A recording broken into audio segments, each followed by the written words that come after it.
Hi. Welcome to the Live Lounge. We're back again, a lot of familiar faces, good to see.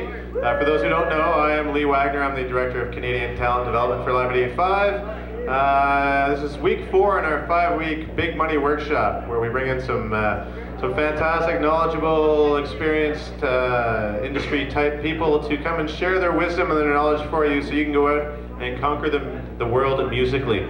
Tonight's a real treat. We have a couple of fantastic producers with us. We have Dan Achen and Gavin Brown, well known for many, many things. Well, I'll get them to talk about themselves in a bit. Yeah, absolutely.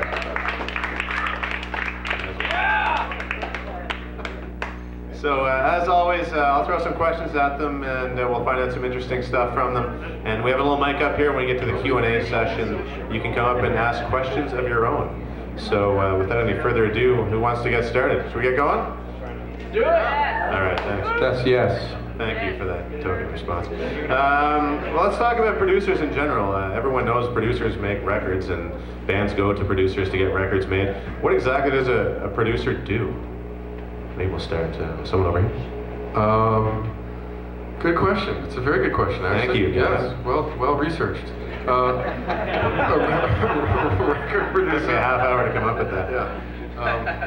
I like to think of it that there's a misnomer about making records, which is that it's recording. And everyone thinks that the way the record sounds is because of the record producing. And I don't necessarily think that that's true. I think it has to do with producing results in general, of having people's lives change and creating a goal and changing your behavior to achieve a certain end. Sometimes the sound of the bass really isn't important. And, the sound of the hi-hats is, it's important, but it's not that important. There's a lot of big picture things, creating the machine around the music, the people's lives, and creating results. I guess so. That's how I look at it. It's called, it's producing results.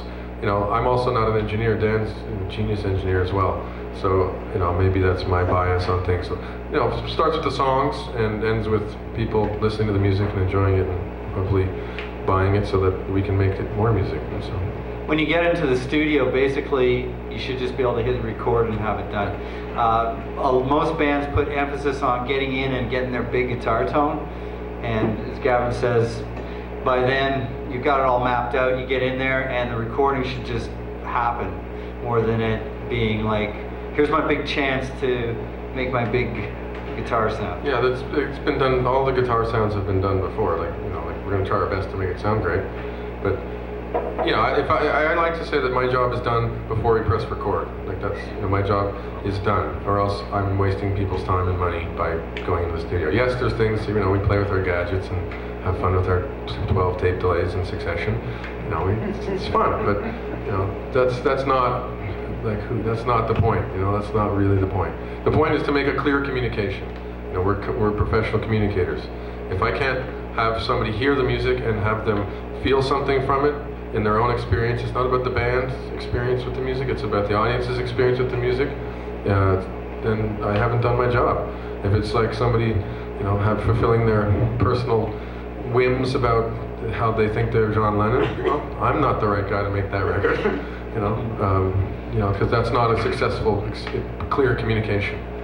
So, recording is really fun. Don't get me wrong.